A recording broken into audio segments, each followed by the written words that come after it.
Do it. Okay. Hello, I'm the Guitar Geek, and I'm here this evening with Ken Haas from Reverend Guitars. Ken, thank you so much. You share the same name. Hi, I'm Ken. Sorry? Welcome to Toledo, Ohio. Yeah, I mean, I'm in Austria, but you might guess that the accent's not Austrian. I'm British. Okay. So you're in the middle of Europe talking. So, what brought you to Austria? Now I'm going to turn the tables here and interview you. Yeah, my girlfriend. Oh, well, that's totally legitimate. That's interesting. That's what brought me to Toledo from Detroit. Really? Reverend Guitars, founded in Detroit, Michigan, by Joe Naylor in '97, and Miss Penny and I got married in 2003, and I did the commute for a while, and what is that eventually commute? we ended up moving the business here to Toledo, which is only about 45 minutes south of the Detroit area.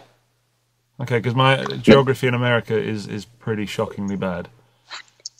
But it can't possibly be as bad as mine in the EU. I know where Britain is. Got you there. But yes. Well, sure. To jump straight in about Reverend Guitars, sure, of course, please do. I have to confess, I have never played a guitar of yours. No. I know, I am the Guitar Geek and I've never played a Reverend, and this was set up by a friend of mine called Chris, who is probably your #1 fan. He owns, I'm going to say, half a dozen of them. Nice, thanks, Chris. And he's totally into them. And this guy buys and sells equipment weekly, like buys a pedal, sells it the next week because he doesn't like it very much. And one of us friends gets a bargain. But he is... Yeah, I know that guy. He's, you know him as well. You probably got some cheap stuff. Oh, yeah. Oh, for sure. No, actually, I know about 100 of that guy, and I am one of that guy as well. I've gone through every overdrive pedal known to man. Well, which Chris, these days is a daunting task. There's a lot. There's a fly in here as well, so that's going to get annoying. Chris does not sell his Reverends. Good. So Chris has this reputation of being the guy that sells everything except Reverends, and that speaks volumes. I like that. And even though I'm in little tiny Austria, there's a shop about an hour from me that sells Reverend Guitars. So I'm going to get down there pretty soon. And which shop is that? It's called Gitarren und mehr. Oh, yeah. Nice. Yeah, you should go check them out. We got a thing. We definitely have a thing going. Yeah, I mean, with Reverend Guitars, there's something special. And you're probably the guy to ask, which is why we're having this conversation right now. Because it's, I mean, purely from the design point of view, it's different, but it's not way out there. Does that kind of make sense? That totally makes sense. That's what attracted me to it to begin with as well. So the company was founded by Reverend designer Joe Naylor in '97, and he had been in the music business for easily 10 years before that. He went to design school at Western Michigan University here in the States. And while he was in college, he became fascinated with the electric guitar and started taking them apart and seeing how they worked. And the fascination became strong enough that he enrolled in Roberto Van Lutheri School, which is in Tempe, Arizona, here in the Southwest U.S., where they basically train you how to build guitars, and your final projects are building an acoustic guitar and electric guitar. And when he got back from Lutheri School, he opened up his own repair shop. And that was in what used to be referred to as East Detroit, which they now call East Point, Michigan, because, East Detroit wanted to abandon their Detroit roots. But so Joe then worked through the late 80s and the early 90s, repairing vintage instruments and buying and selling them, and really buying and selling a lot of vintage guitars before it got insane. I mean, obviously, the bursts and the original gold tops and stuff were already bringing a lot of money by the late 80s and early 90s, and 50s Strats and Tellys were starting to be worth a lot of money. And even the 60s custom color stuff was crazy. But outside of those things, everything was still a used guitar. Joe was buying and selling, Jaguars and Jazzmasters and stuff for $300-400. I mean, it's hard to imagine now the vintage market being so casual, because now it's like, oh, well, this was made in 1968. It doesn't matter who made it. It must be worth a fortune, Yeah. But back then, he just had hundreds of guitars flowing through his shop. And he would buy these guitars and fix them and resell them, or just take in repair work by the hour for guys. And so throughout the process of doing that, Joe got to play every model and every brand from 50 years worth of electric instruments, and basically came up with a sort of library in his mind of the features that he liked from this model and the features that he liked from that model, and what worked here and what didn't work here and why, and what he could do with the Bigsby guitar to have it stay in tune, and what he could do to this and that. And he just came up with this whole repertoire of things, and then of course his favorite likes of styling from all these vintage guitars, and then that is the library that he's drawn from for Reverend. And so I think he does something that's very special in that he has the ability to design something that you look at it and it looks classic, yet at the same time looks like something new, like you said, without looking weird. Yeah, it's odd. It's definitely a skill. Definitely. I mean, it's a familiarity, but it's also new. So it's, yes. And that would be him. That is not my wheelhouse. I sell guitars, and I started with Joe as an endorser in the late '90s. I still play in multiple bands, and I tour, and I still enjoy it very, very much, being a musician. And I like to keep my feet wet in the musician category, because I think it helps us do what we do here. When I say that these guitars are designed for and played by professionals, I'm serious. Mm-hmm. And when Joe comes up with something, then we sort of get behind it and get the message out there.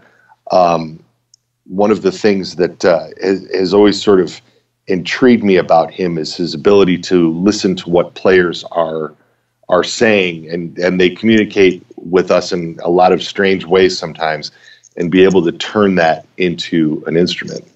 I have a lot of really cool examples of that, but the Billy Corgan model is a really good one, where Billy, Joe custom made him a couple of guitars in 1999, mm-hmm. and he's used them off and on for the last 19 years.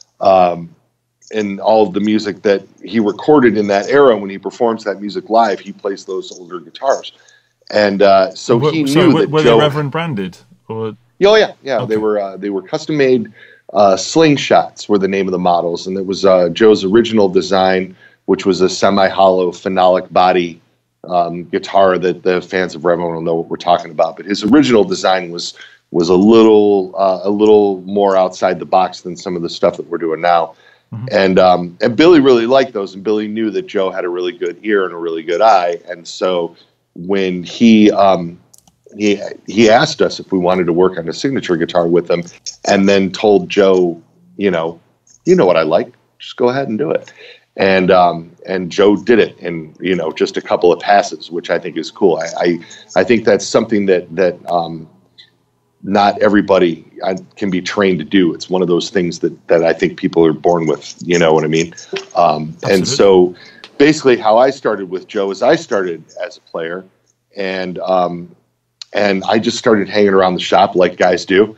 And he invited me to go to a trade show, and I sold a couple of guitars to some famous guys. I sold a couple of guitars to Will Ray, where the Helicasters were in full swing at the time, and he really liked them and gave us some reviews on the Harmony Central website, which was kind of new and happening at the time in 1999.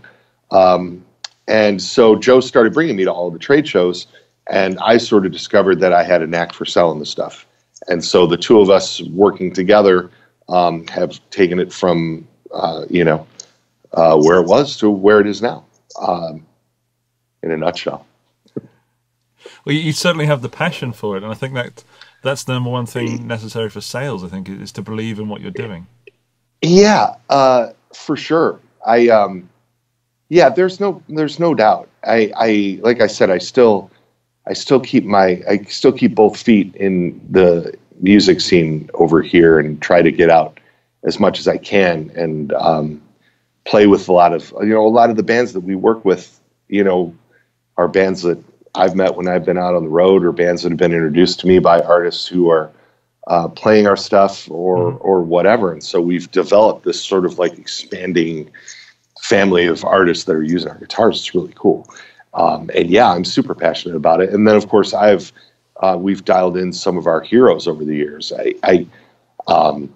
If you want this, I've got a good story for you if you're interested. This is a lot of times this is my closer when I give when I do like public events or something like that. But one of the guys that we work with is a guy named Mike Watt, and the whole story of Watt is an interesting one because it kind of covers the whole history of the brand. Before Joe did Reverend Guitars, he did Naylor amplifiers in the early 90s, and they were handmade tube amps, really, really cool. And circumstances led to him not being an owner of the company anymore, which is a drag because it bears his name. But business is complicated sometimes, right? Yeah. And so Joe got out of the Naylor business and started Reverend. Well, when he was making Naylors, one of the guys that really liked the Naylor amps was Ron Ashton of the Stooges. And Joe and Ron became really good friends. And Ron supported Joe in every adventure that he had after he got his Naylor amps. And so Ron played Reverend Guitars. He played some of our earlier models, our earlier models were all these like semi-hollow guitars, and they had phenolic, like a countertop top and back that was glued to a mold injected outer body ring and a center block. And they were really cool. But they all had that sort of semi-hollow, sort of open tone, but they had bolt-on necks, and so they felt really familiar to people. And as cool as they were, I think we built about as many of them as we were going to. When we made the jump to doing solid body stuff, our sales increased. It just opened up a bigger market for us. Mm-hmm. All that being said, Ronnie had those original guitars, and he liked them, and they weren't even bright enough for him. And so Joe developed that bass contour circuit to take some of that boominess and semi-hollowness even out of the single coils for Ron and the Stooges. So that is how, through Ashton, how we ended up with this bass contour across our whole line. And we still make a tribute guitar to Ron Ashton, which you can get. It's a Flying V with 3 P90s in orange. It's really cool. Ronnie played it on all the latter part of the Stooges reunion career. And so Mike Watt was asked to play with the Stooges. Okay. And I knew Mike Watt from the Minutemen and Firehose. I probably saw Firehose 25 or 30 times between the ages of 16 and 24 when that band was around. And I just loved that band. And, Mike is the guy that would always, grab the garbage bag full of T-shirts and sit down at the edge of the stage and talk to everybody until they left. And so we had gotten to know Mike just from being super fans for years. And the first tour that he did with the Stooges, when we got to talk to Mike backstage, we found we had another connection too, through one of Joe's cousins who lives out in California and was doing some work for Mike. So it was really cool that we had this kind of cool relationship. We do a lot of signature models here at Reverend, as I'm sure you've noticed. And when we take on a signature model project, the idea isn't for us to just slap somebody's name on something we already do. The idea is to make the ultimate guitar that they've always wanted to play. And when I approached Mr. Watt about doing the signature bass, he said, "Oh, Kenny, Brother Ken, a lot of guys have asked me about that, but they've never really, I just sort of do my thing." And I said, "No, Mike, what we want to do is we want to do your thing. We want to make the bass that addresses all the shortcomings of all the basses you've ever had." And I've seen him play a lot of them. So I knew Mike had his favorite thing that he liked about this one and his favorite thing that he liked about that one. And I'm like, sit down with Joe Naylor and tell him all these things, and we're going to come up with this bass for you. And it took us 4.5 years. And it wasn't 4.5 years of constant working on it. We did some prototypes. We got it to him. He would travel around with them for 6 or 8 months before getting back to us and saying, "Okay, I like this. I don't like this." And then Joe would work up another prototype, and then that situation or that process would repeat itself until eventually we nailed it. And it was really cool when we nailed it, because Mike was like, I didn't think you guys were going to do it. And we were like, no, we're serious. We got this thing down. And so when we launched that bass at the NAMM show, I think it was January of 2017, it was kind of overwhelming for me. I mean, I'm still, it sounds kind of goofy, but people's perception of what this business is, at least to me, it doesn't really hit the mark. I think, I don't spend too much time, but I spend a little bit of time, looking at forums and Facebook and seeing what people think of what we're doing and what other companies are doing. And you get this overwhelming sense that everybody thinks that you do everything for the money. Oh, well, those guys only did that to save a buck. Oh, well, those guys only did that because they're getting rich or because they blah, blah, blah, blah, blah. And it's just largely such a load of horse shit. Sorry.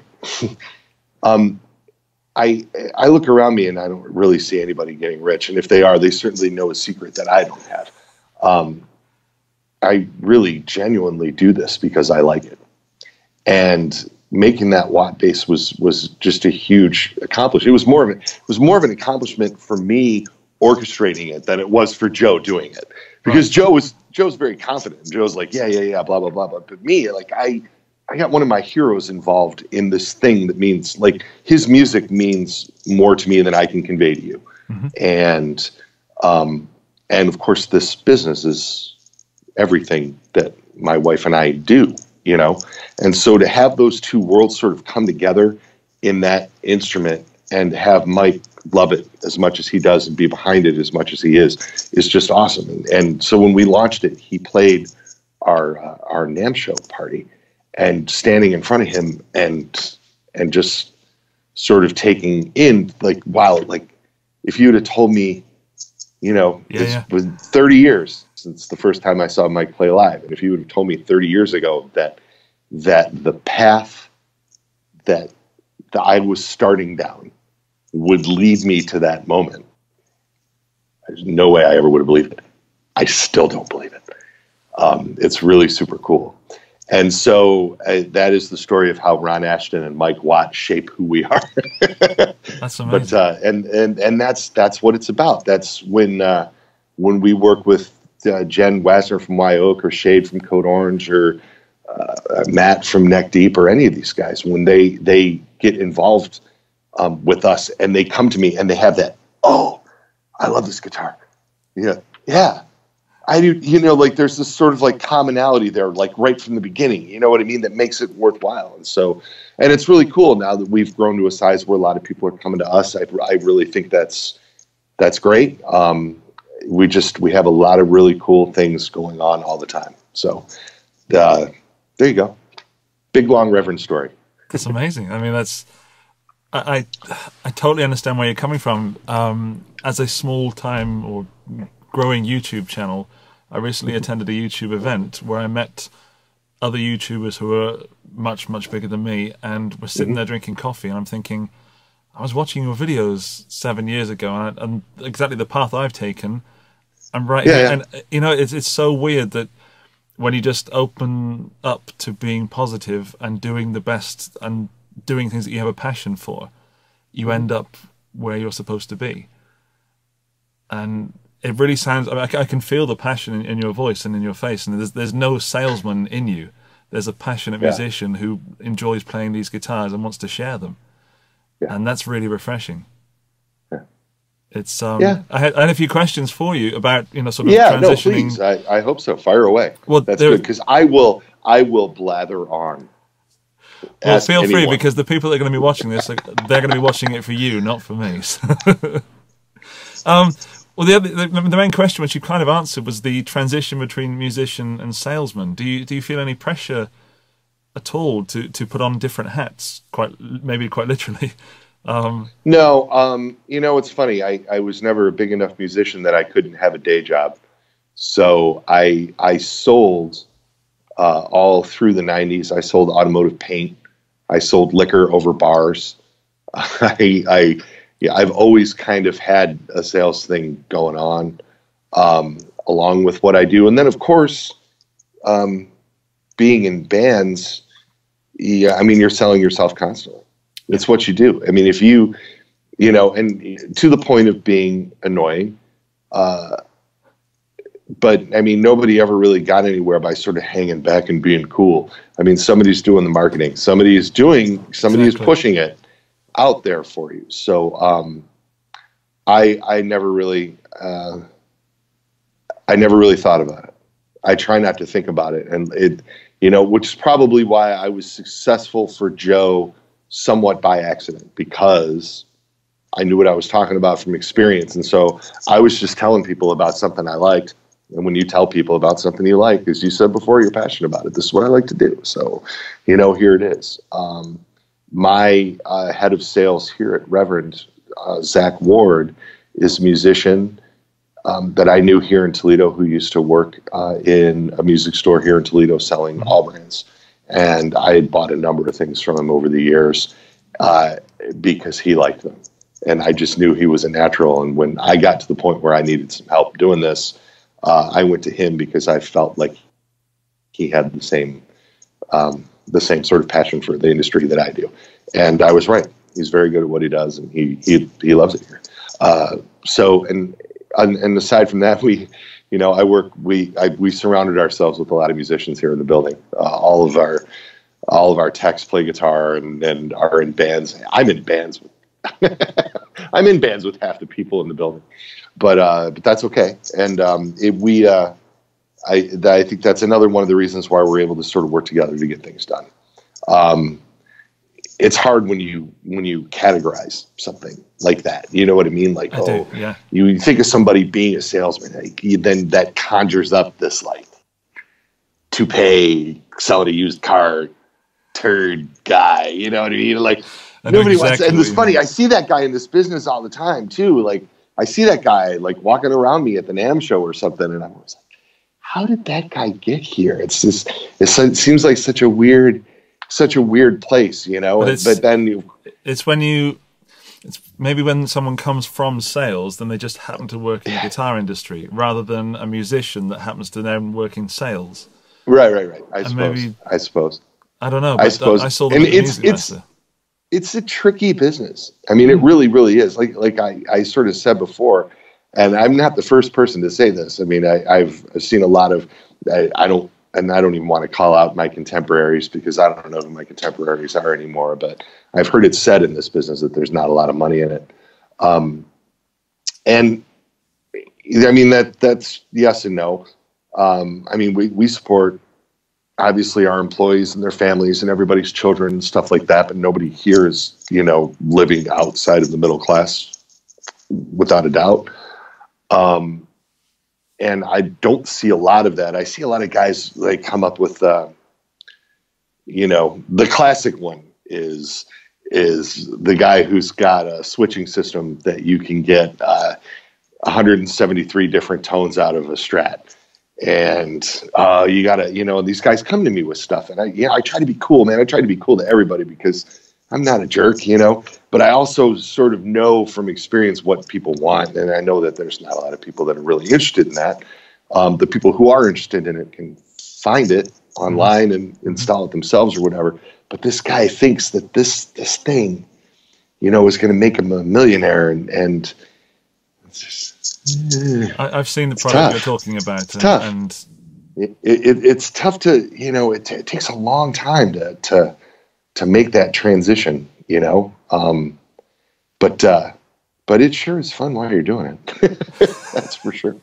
Fun while it lasts, yeah. I want to talk to you about the difference between Reverend Guitars and sort of the sort of USPs that I would say it's the bass roll-off thing we talked about. Yeah. I would say it's the build quality for the price, which is, I'm told, outstanding, and Yeah, but you wouldn't know, would you? I have to be honest. My channel's based around honesty. I could lie to you and say that you make the best That's guitars all in the world. good, brother. I'm just teasing. Yeah, the build quality for the price. We use Carina for the bodywood on all of our guitars and basses, which has a lot of similar tonal properties to mahogany. It's just consistently lighter weight. Mm-hmm.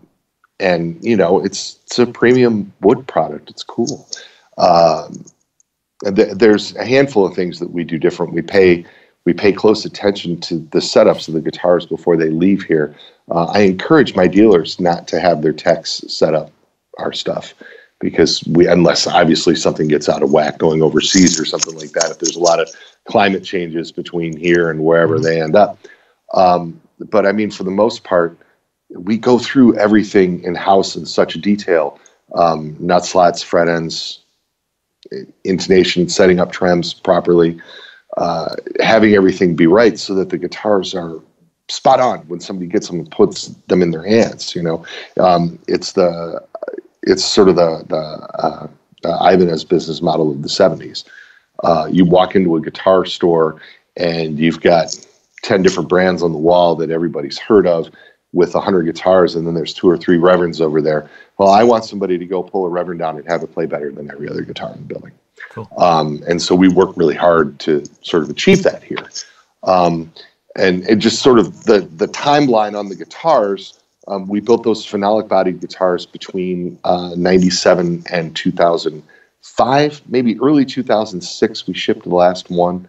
And originally, the necks came from some bigger neck suppliers, and then by late 98, early 99 or so, Joe got hooked up with, I hope I have the timeline on that right.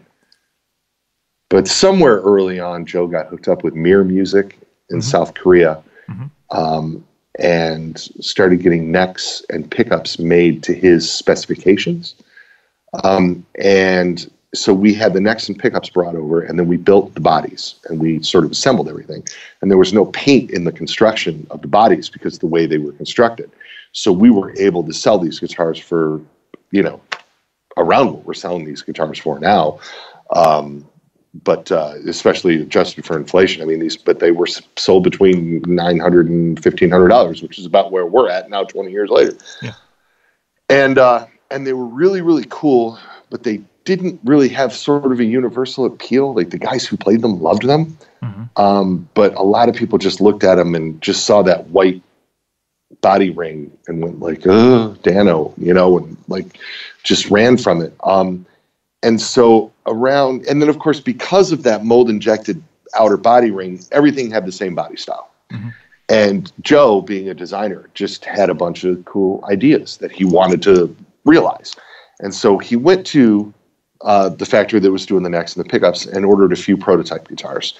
And I got the guitars in, and when they first came in, Joe was like, I want you to take this out and play it and stuff. And I got to admit, I've told this story 100 times.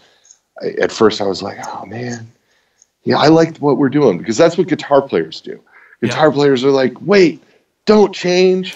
I like what we're doing. We fear change. But there's an economic reality that needs to be addressed sometimes.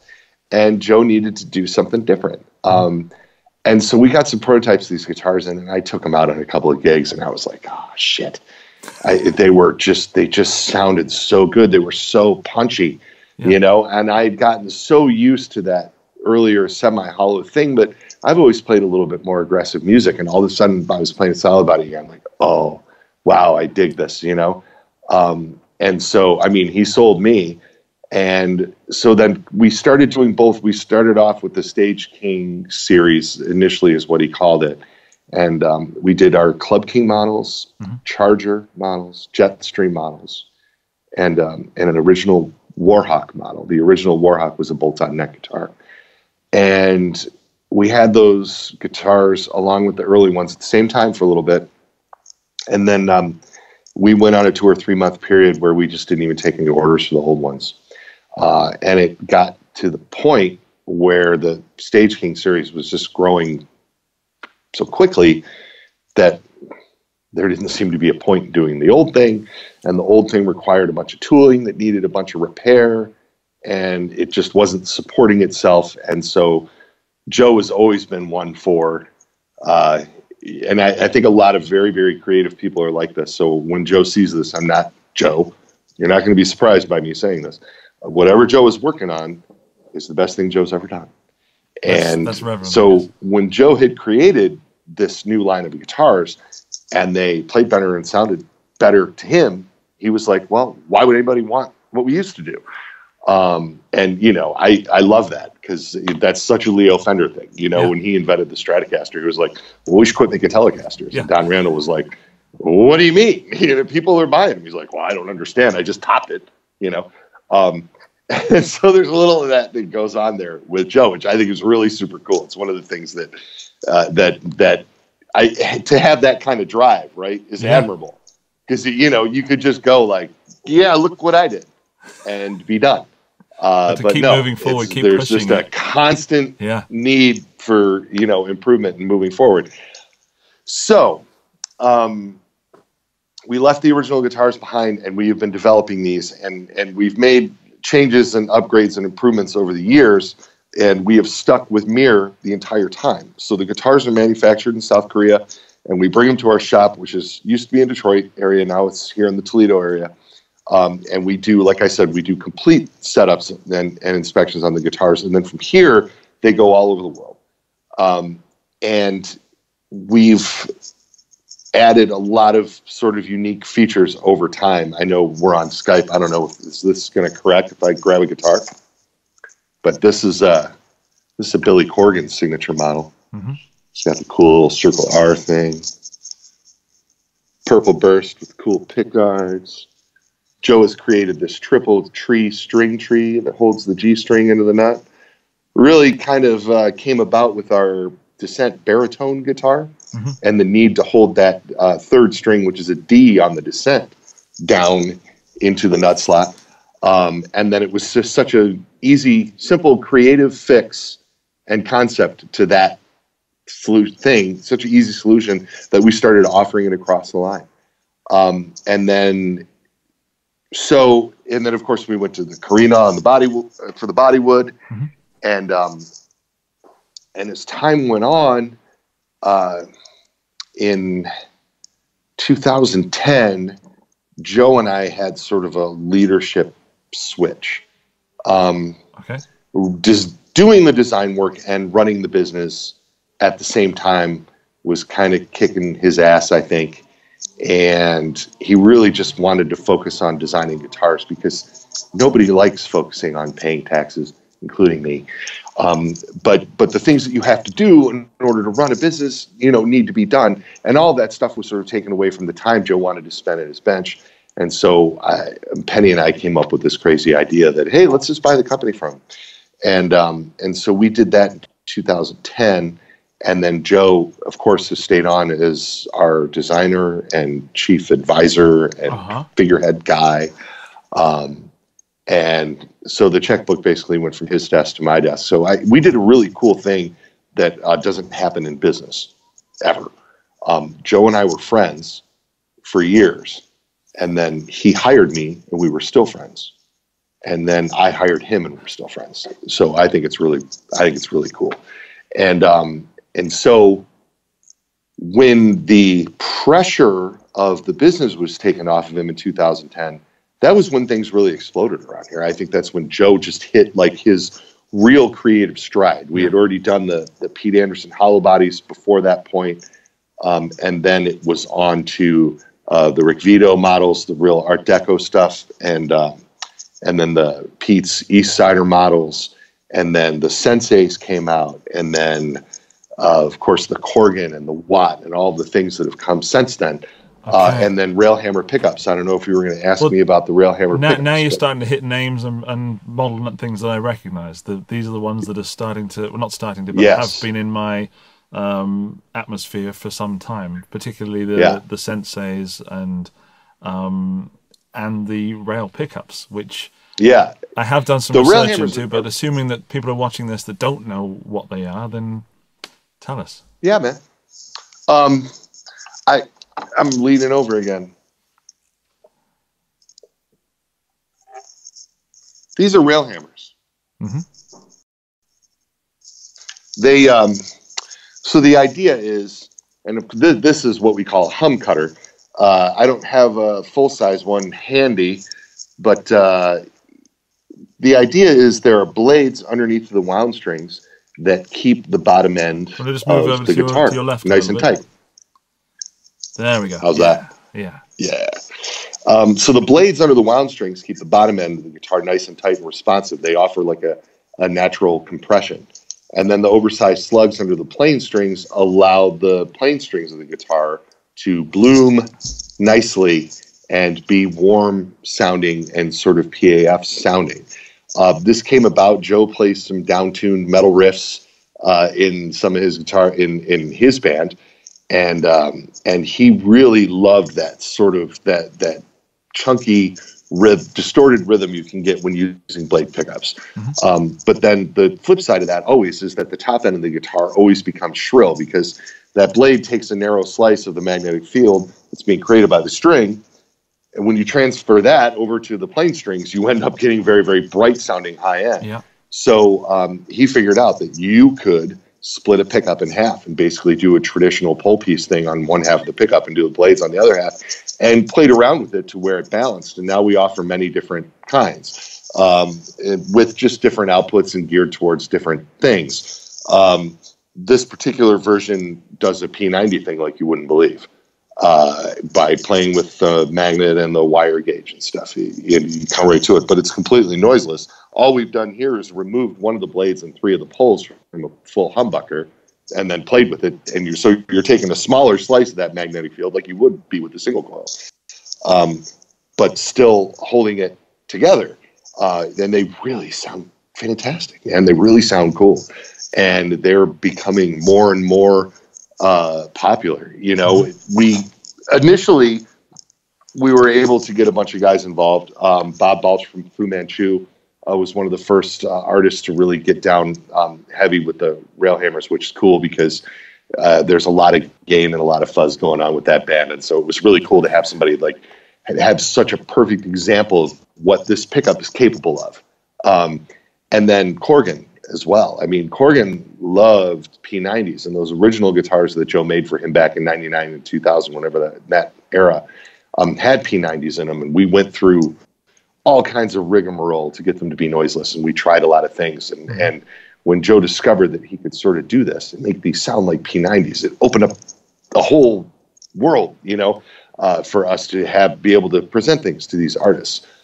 Interestingly, it's not just a metal high gain thing. Mm-hmm. If I could sell them to jazz guys, they would be really happy. Unfortunately, they look so unusual that jazz guys are like, I can't put that on my arch top. But those who have are really happy with them. So can you also buy the pickups separately from the guitar? Absolutely. Yep. The pickups are available at dealers all around the world. So yes, Joe came up with them, and so we use them in a number of our guitars. But you can go to railhammerpickups.com and check out the dealers there, and they're available all over the world. Really, really, really cool concept, and one of those things where I'm always thankful that we made the decision that we made, almost a decade ago now. That amazes me to do what we did, so that Joe could be free to come up with some of this stuff, because I think he's really knocked it out of the park. And it's important to note, like, I don't often. I was told a few years ago I took some really good advice from Bob Taylor of Taylor Guitars, who told me not to answer everybody online because you drive yourself crazy, you know? And so I don't read the internet a lot, but I do still enough to keep a feel for what's going on out there.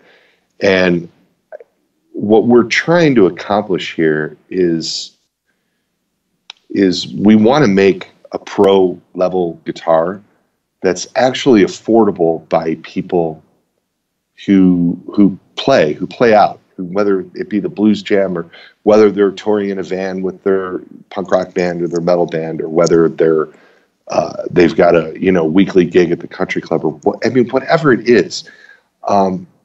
There's no reason to spend $5,000 on a guitar. You sure can, and I'm glad that market exists. I own a couple of them. You know what I mean? I love me some guitars, man. I have a massive collection of guitars, and I have a Sur, and I have a Pensa, and I have some really neat stuff, and I really like them. You know, I don't take them to gigs because I don't. I wouldn't. I'm so happy with what I do in live settings that there's no need to. But the emphasis is sort of on the player and the quality of the product, you know. Joe, another thing Joe says, like our use of the Wilkinson 2-point trem, the fact that the pickups are standard humbucker size, you know, we use good pots, we use good input jacks, we use all high quality stuff. But if something breaks and you're on the road, you can go to any music store and just get parts for these guitars. It's not like you know what I mean? It's not like you're stuck with some sort of weird thing and oh man, I'm never going to find a saddle for this now. It's out there. That's important, you know, and all of that stuff is sort of thought about as we put into it. And so often people ask me about the Korean thing. You know, I get asked about it a lot. Yes. And it's interesting because globally, I think Korea has an excellent manufacturing reputation. They've certainly been making great guitars for years and years.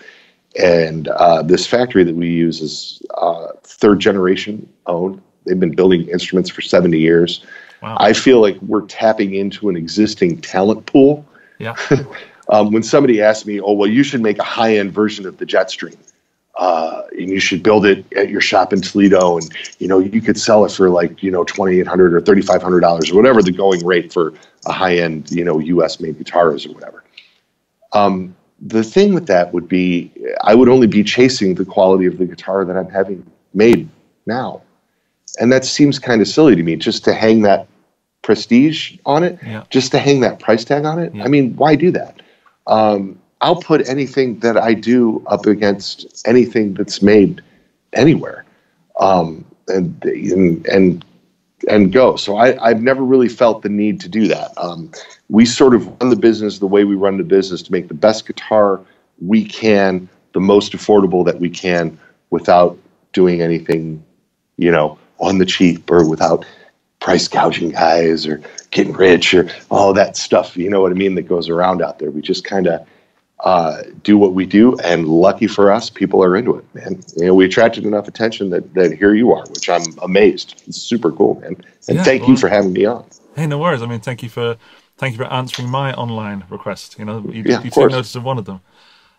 Regarding that, I confess I'm part of the Reverend Owners Club on Facebook, even though I don't own one.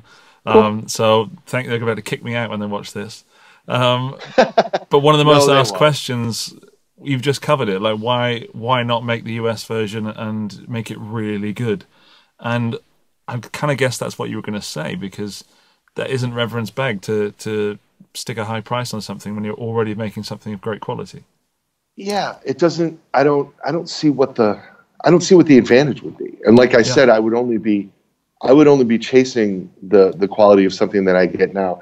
I saw somebody curiously write something about, I don't even remember if it was about Reverend specifically. It might not have been.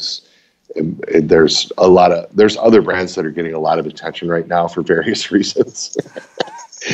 And somebody was talking about handmade stuff versus CNC machines.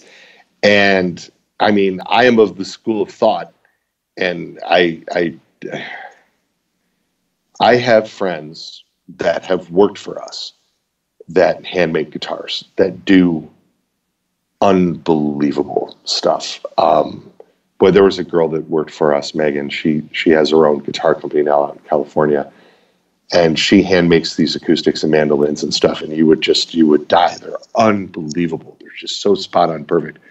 Not what we do, of course, but I can respect it. Mm-hmm. I get it. You know, I get that pencil guitar. I look at it and it's flawless everywhere. I get it. It's gorgeous. It's sort of a work of art all on its own. Absolutely. And you pay for that, right? Yeah. But all of the utilitarian stuff that goes into that, we can do in our price range. Yeah. And so why wouldn't we do that? I would be afraid that I would go to make something here and not have it be as nice as what I'm getting. And back to the CNC thing, people talk about the golden era of electric guitars and stuff, and how this. I don't want to say something that's too unpopular. The vintage guys are going to call me out on this for sure and yell at me, and that's okay. But I mean, in the 50s and 60s and 70s, everybody super regards like the 50s and the early 60s as everything was perfect, and it wasn't. And they regard the late 60s and the 70s as everything was super shitty, and it wasn't.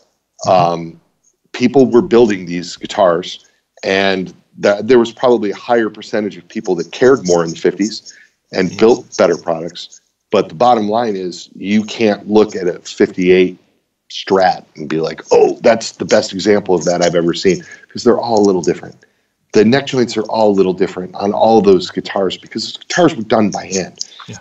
I think it's funny. There's a video that floats around online with somebody making a precision bass, and you just see him like cutting it out and doing the routing on a belt sander. He's just doing it all by hand. Every single one of those is a little different. That in itself is a really cool thing, I think. I mean, I get it. I think that's really, really cool. Here's the neat thing about the CNC machine. All of our neck joints are perfect. Yeah. They're all the same. You can't, so the angle, so when we decide on an angle, on a neck angle for whatever bridge that we're using, if we're using a Tune-O-Matic because we're going to do a Bigsby, or we're using the Wilkinson trem, and so the neck angle needs to be a little bit shallower or whatever, they're all done just spot on. And so the neck joints are just always tight. And so it makes all the bolt-on guitars super resonant. And there's no good one and there's no bad one. They're just all good ones. And that spans all price points. I mean, this is another thing I'm very fond of saying. Yeah. When I was learning how to play guitar in the early 80s, the $200, $300 Kramer guitar was horrible. And you couldn't get it to stay in tune, and it was just put together so poorly. And you go out and grab a $300 guitar now, and you probably got to do some electronic stuff to it. As far as the pots and jack and pickups, might get some microphonic pickups, a little cheaper wound stuff, whatever. That's well and good. But when it comes to just that body and neck, it's unbelievable how nice guitars are now. The kids these days, they don't know have no idea how hard we had it. But I mean, that stuff is so nice. So I don't think that there's a the CNC versus handmade. It's just a different type of thing. It's a matter of what really matters. Yeah. To somebody, like I said, I can appreciate the craftsmanship that goes into doing something by hand like that. And I own some of those, and I enjoy owning them. I enjoy holding them on my lap. I get it. It's super cool. But for what we're trying to accomplish, for just taking it to the stage and having it be ready to go, night after night, we're doing something right here too. So just by virtue of saying that we're doing this right doesn't mean that those other guys are doing it wrong, or vice versa. You know what I mean? It's just what you're trying to accomplish. Yeah. So. Well, I there you go, Internet. The handmade thing is not sustainable on the mass-produced market. So, of course, handmade stuff is more expensive and more exclusive. And of course, that just doesn't seem to be Reverend's model. And to be consistently delivering high-quality instruments for the player, not the collector. Right. And we're popular. We're certainly more visible now than we ever have been. But I mean, we're not a giant. We're still. I bet we're doing maybe 3,000 to 3,500 guitars a year, which is. Well, I have some questions regarding that, if I may. Which is incredible to me to even think that. Like, wow, that's amazing. But I also remember when we were doing, 400 guitars a year and 800 guitars a year. And so the fact that we are to that point is unbelievable. When you compare that number to like a PR Hess or Schecter or somebody, you're like, wow, those guys are small. which is maybe one of the reasons too why why we've been able to sort of keep a lid on our QC and do all that stuff, because ultimately we are small. When people, it's such a bad cliche, the whole like affordable boutique thing that people say all the time. But I mean, we're at the point in our career where that's what we're nailing. Mm-hmm. We've figured out how to scale up that sort of boutique feel and flavor, without it necessarily turning into, a commodity-based thing or something that doesn't have any soul. We've still sort of kept the soul, I hope. Maybe just the act of me saying that strips a little bit of it away, right? Yeah, a little. But I have some questions from the Facebook group that I mentioned. Sure. And it's sort of regarding what you've just talked about. It's from a guy called Kevin. He says, it feels like Reverend Guitars are gaining momentum, and I'm seeing more and more players use these great guitars. And when I play mine, I get a lot of positive comments. What is Reverend's strategy for growth? Wow, that's, I wish I could take credit for that. They've really been, artists have really been coming to us.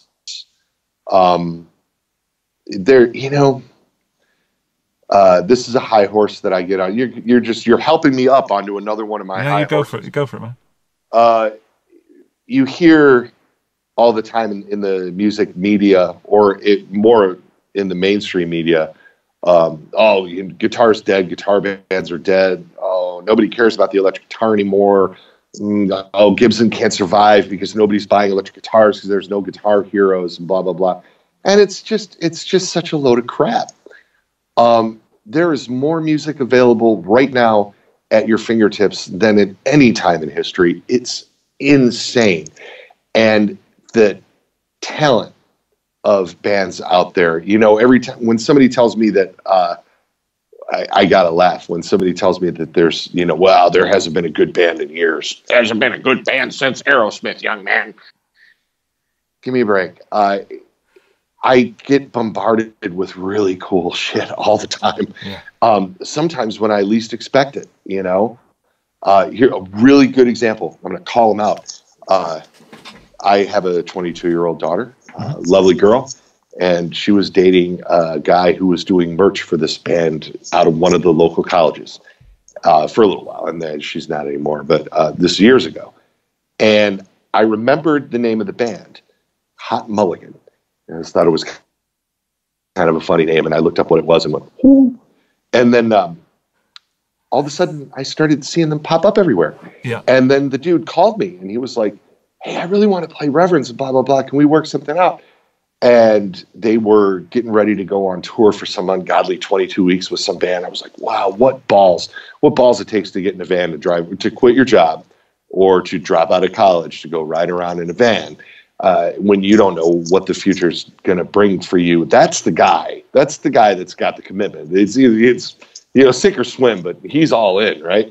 And it doesn't really matter to me what bands do in particular. I don't have to like everything.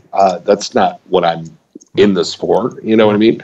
But I started paying attention to them, and we started working with them when they were, first record, and they've just steadily gotten better and better and bigger and bigger as a band, and they just headlined a huge festival in this area. And the guitar player, Chris Freeman's got this really cool style where he's got his guitar tuned really in a weird thing that I don't even understand. I set up his guitar. I didn't set up his guitar. My tech set up his guitar and handed it to me, and I strummed it. And I'm like, I ought to be able to figure this out. And no. But he plays with all these like hammer-ons and pull-offs, and this rhythmic thing that he does is so creative. It's ridiculous. And I'm like, I can't get over it, Have you listened to Y Oak? You know who they are? No. We work with this awesome band from here called Y Oak, and the girl's name is Jen Wasner. And the guitar that we do for her is the one that is the black and white with the pattern on it that matches dress and a jumper thing that she has and stuff. She is such a great guitar player.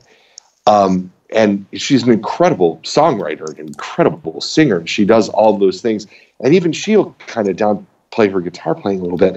But she has a thing. She has this like rhythmic thing. She approached playing the guitar from writing songs, and she's like, I want the guitar to sound like this. And so she would play with the tuning pegs and get like a thing going with her right hand that is just so incredible. And I see so many people like doing this stuff that it never gets boring. And then all of these people have their own followings, you know. It's really pretty incredible.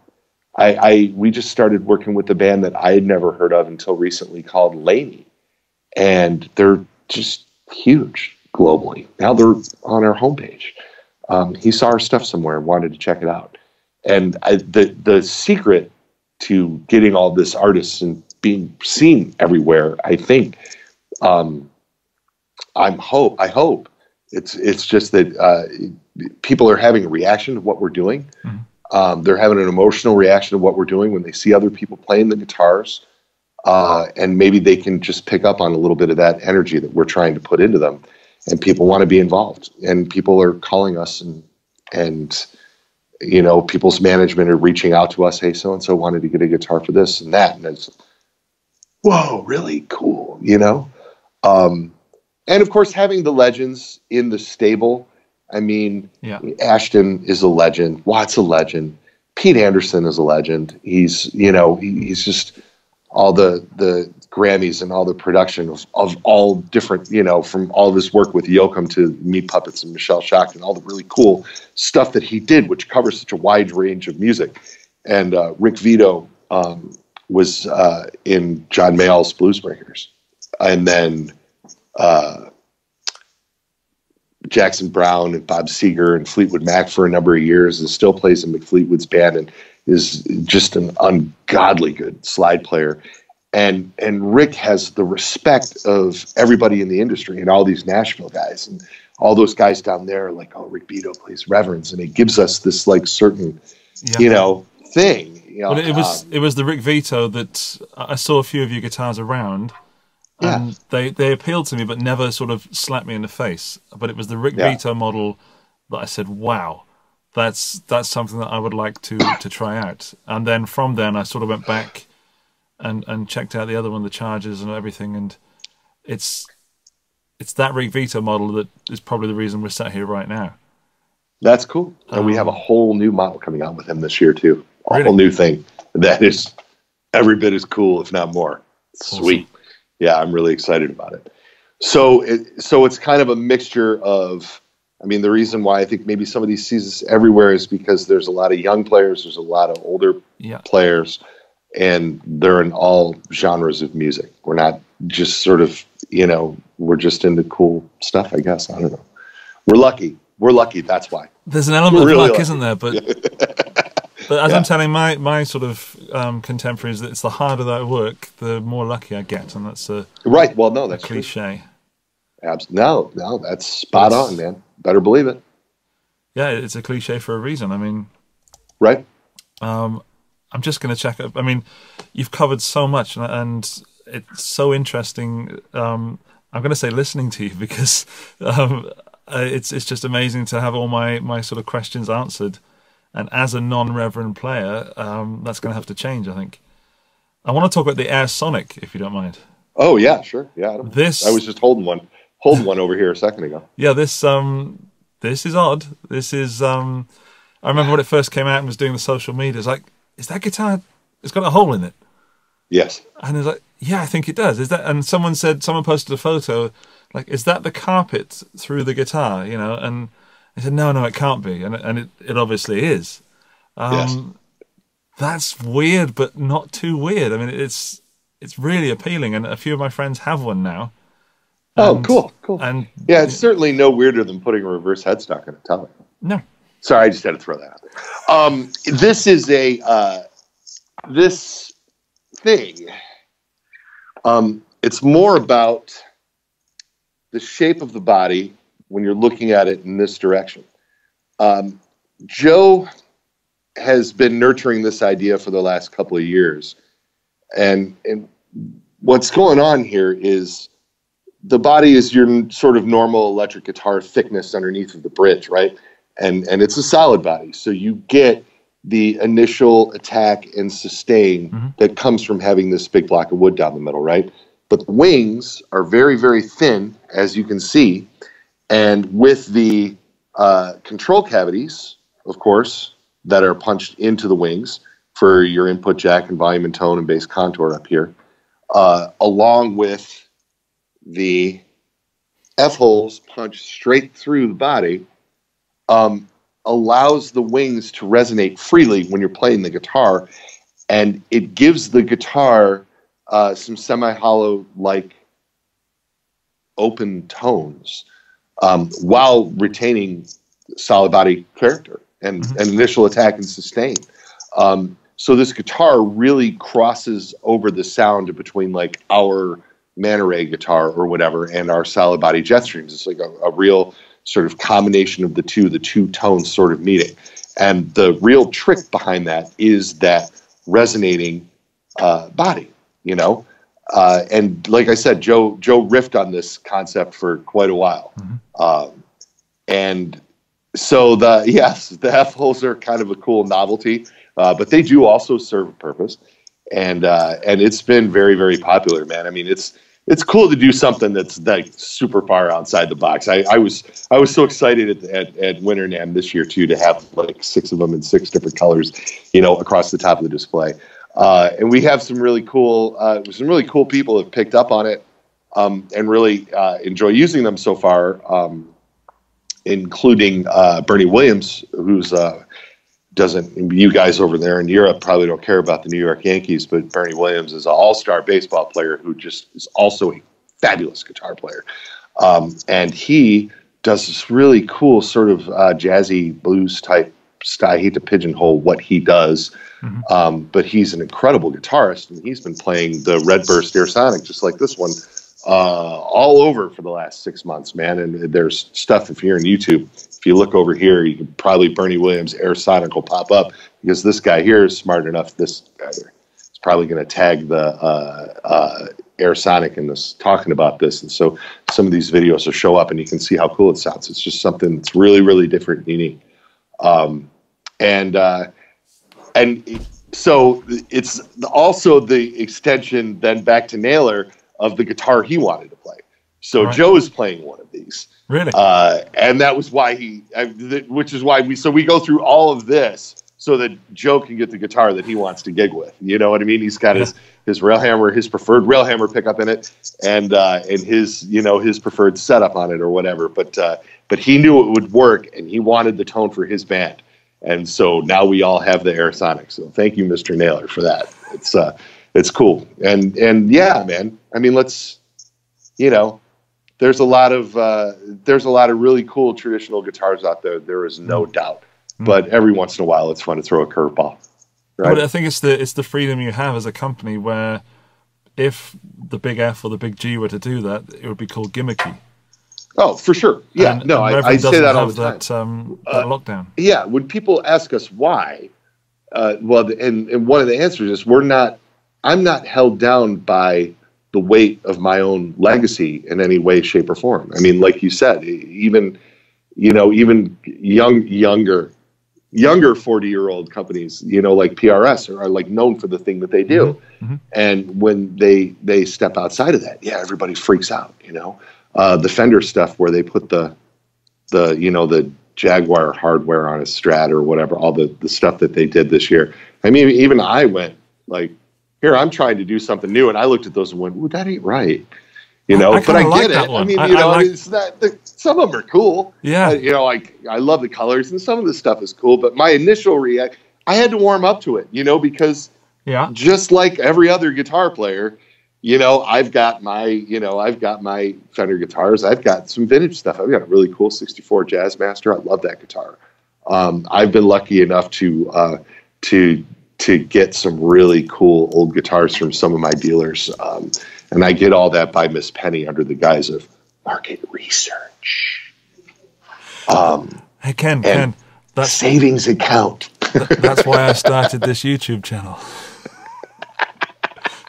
Yeah, right on. But, and all that, I don't have anything bad to say about anybody's guitars. If you can make it in this business, good for you. It's crazy. And there's stuff that I like better. I'm a huge Ibanez fan. Ask any of my friends, they'll tell you. I've got vintage, goofy stuff. I've got an old custom agent, first year Iceman. I like those things, but I also really like gems. And Paul Gilbert's awesome. And if I could get any endorser ever, it would be Paul Gilbert because he's awesome. And I like nerdy stuff too. I like all that guitar nerdy stuff, and I like all the cool whatever, man. I like it all, you know. I think guitar stuff is sweet. So I'm proud to be a part of it, man. I think, like I said before, I think it's really cool that you reached out to me because I'm glad that you have friends that are talking to you about us because that tells me that we're doing something right. Yeah, if it's reaching me in Little Austria, then it must be quite popular.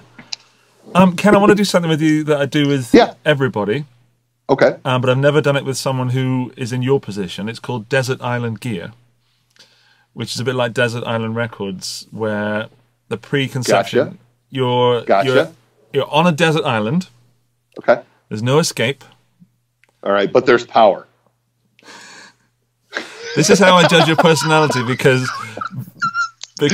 people always ask the one question. And I'm going to see if you also ask the same questions as some other players. Guitar players ask different questions to everybody else. It's really weird.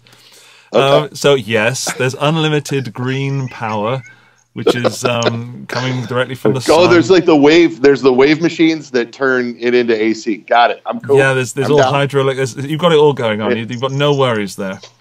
But you can't use it to get off the island, sadly. And because you're a guitar player, you are allowed to have one amp, one guitar, one pedal, and cables grow on the little cable bush down by the grove, and picks grow on the pick tree, which is up by the cave somewhere. You know, so you haven't got to worry about that stuff. What would you take out of the, one pedal, one guitar, one amp? And you can do the Reverend answer. You can also do a different answer if you want. Okay, so.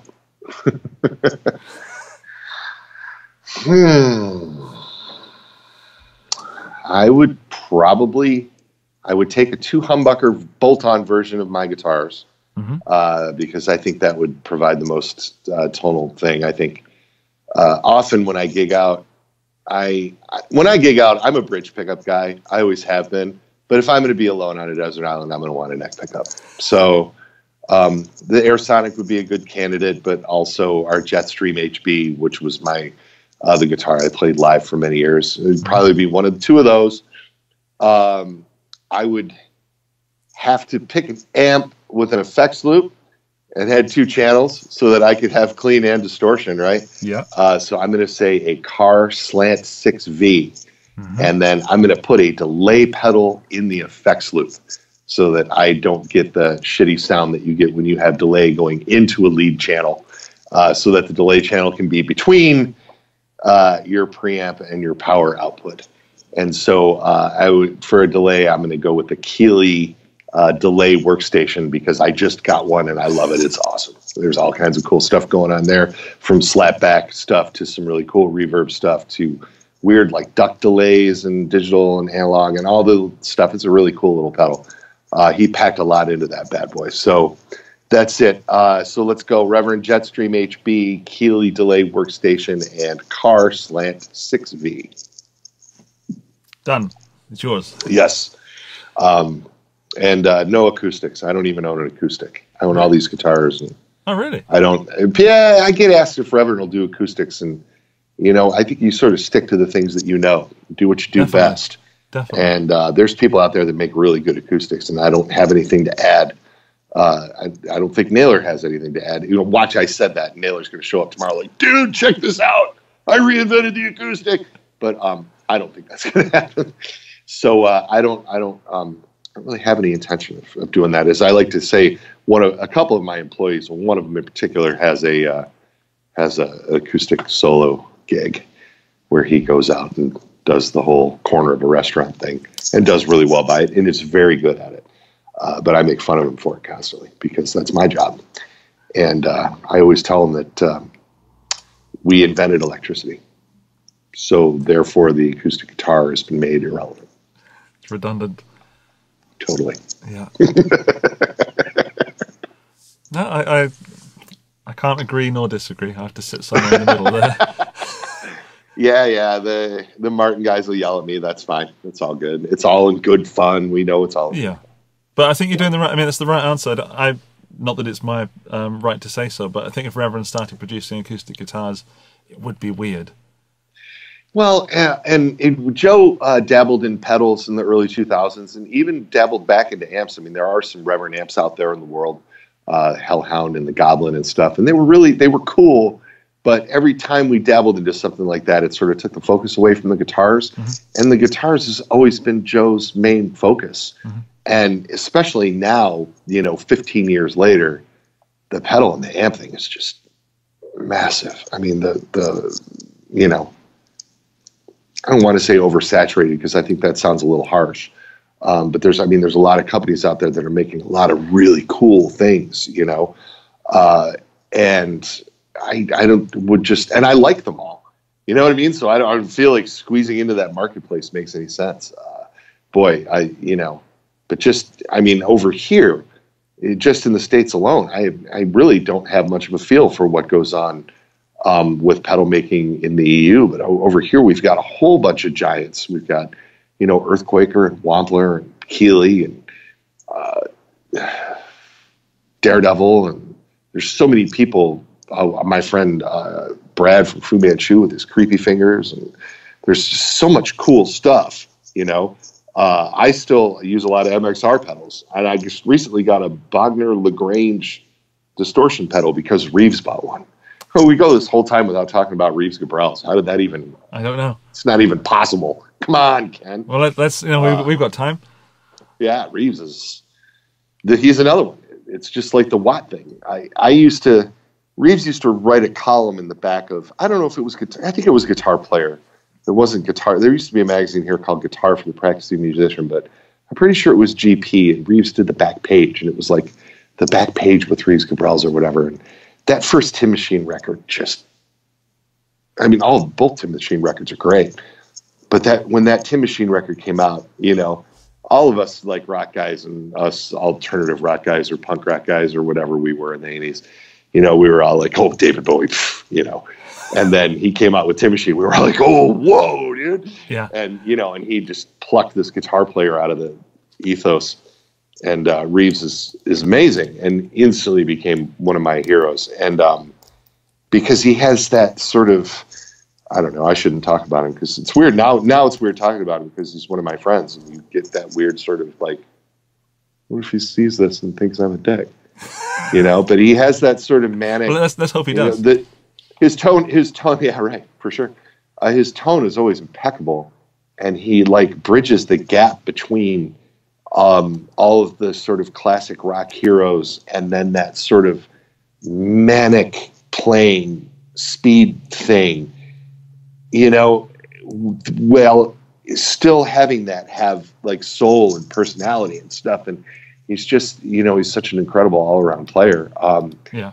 And so I used to love that column that he wrote in the magazine. I used to look forward to, getting the magazine every month, and it was always the first thing I read because Reeves would be, I'd be holding this magazine that had Warrant on the cover or whatever, some White Snake or something that I didn't relate to very well. And you'd get to that back page and Reeves would be talking about Bob Mould from Husker Du or something. And I'd be like, yeah, somebody gets me, because it's hard now. Younger people watching this, history has really been rewritten in the music business. Now, when you look back on The Cure was big in the 80s, right? But they weren't an arena band like they are now, Yeah. People look back on bands like the Ramones and think, oh, wow, that's such a big... They were so huge. They had such a big global impact and blah, blah, blah, blah, blah, blah, blah, blah, blah. I mean, they played, we saw them in clubs, the impact that a band like Black Flag had on America's youth, or Husker Du, the way people talk about Husker Du and how revered they treat Bob Mould and stuff like that. That band never played a room bigger than 400 people. and so to at the time, have somebody that got it and publicly came out and was like, you should check this out. And we were like, yeah, they should, right? And then, of course, everything changed, and music got more alternative or whatever it was over the years. And so, and Reeves then stayed on with Bowie after Tin Machine as his musical director for 11 or 12 years. And then he had a brief bout, like illness thing. And then it was about 2007, 2008. We had sold a bunch of guitars to the Drive-By Truckers and the Black Crows when they were on tour together in 2005, maybe 2006. And Joe kept in touch with Audley Freed, who's another one of my heroes, man. The dude just is a ridiculously amazing guitar player. And Audley Freed brought Reeves Gabrels to our NAMM booth and said, hey, I want to introduce you guys to my friend Reeves. And I was like, oh my God, so nice to meet you. And Reeves was getting back into playing out regularly, and he had a long time association with Parker, and they had just changed ownership or something, and he was just looking for something else to do. And he grabbed some guitars from us, and he grabbed a guitar from me and some guitars from some other manufacturers out on the floor that year. I think it was 2008. Yeah, it got to be 2008. And he called the office about a month later, and I answered the phone. He's like, is this Ken Haas? And I'm like, yeah. Ken Haas is Reeves Gabrels. I have a problem. And I was like, first off, you go, yes, it's Reeves. And the second, I'm like, he's got a problem. I gave the dude a guitar, he's pretty happy. And then he's like, I can't put it down, man.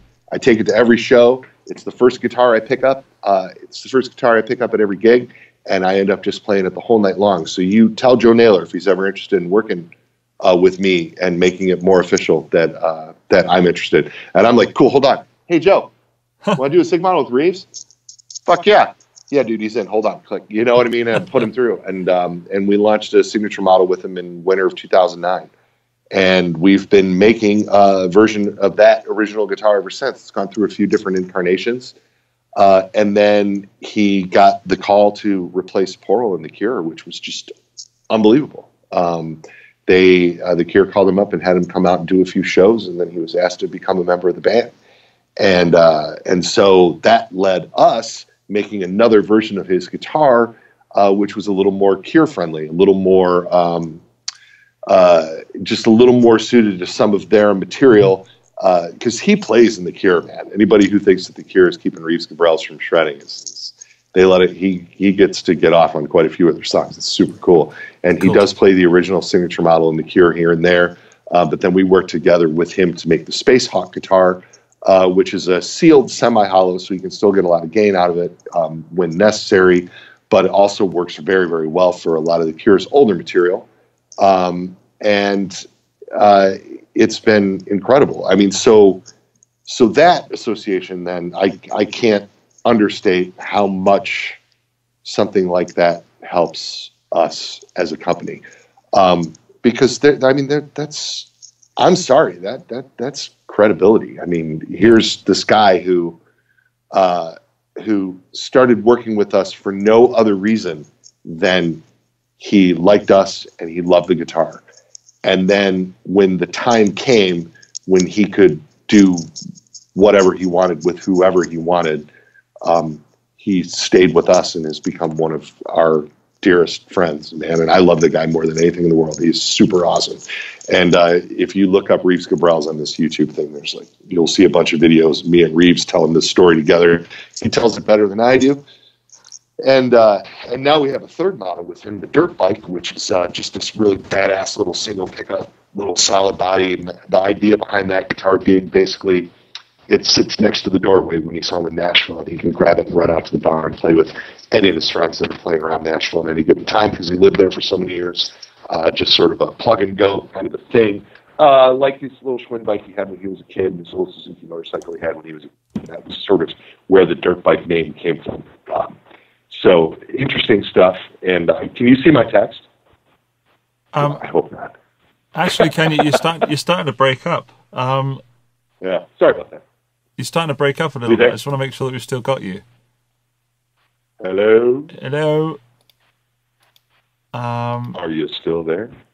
I heard everything you said, but the audio quality just went down. Can I hang up on you and call you straight back? If you like. Because that'll fix it, probably.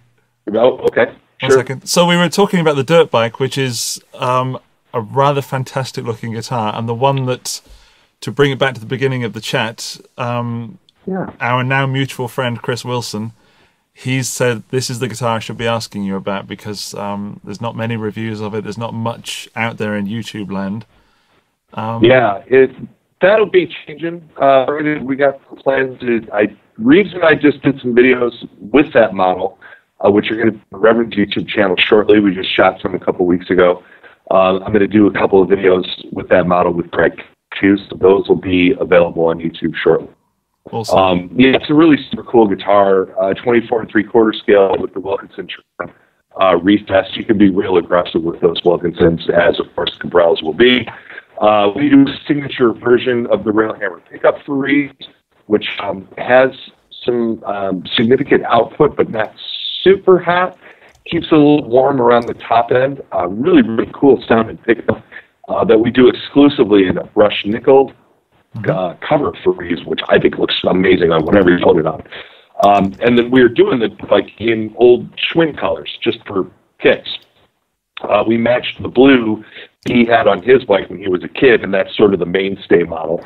But we're also hitting up that sort of lime gold, and we're doing the purple, and there'll be more colors coming down the road of those old 70 colors in the dirt bike. So that's the plan and the vibe. And it's just this lightweight little rock and roll machine, man. It's a super cool little guitar. Cool. So tell your friend Chris I said, good job. Well, he's got one. He owns one, so he's already with you on that. Ken, Cool, I'm going to bring this to a close. I don't want to lose you again. And we've covered so many awesome things, and thank you so much for your time. It's my pleasure being here, man. Thanks for having me on. You know, if you want to check in with me every once in a while, I'm happy to hang out. No problem. Definitely. Well, let's schedule a chat for the next 10 years, and we can talk about all the millions you have. And yeah, okay. Here's hoping. Yeah. No. The people that are watching this, if you don't know Reverend Guitars, then you should do by now, because that's the most in-depth history and passionate story I've had in quite some time. Cool. Yeah, I don't really know how to say thank you apart from just thank you. You're welcome, my friend. Thanks for having me on. We appreciate it. Look for us out there in the world. We're coming soon to a stage near you for sure. Thank you. Take care, man. Okay, You Ken, bet. goodbye. See you. Bye.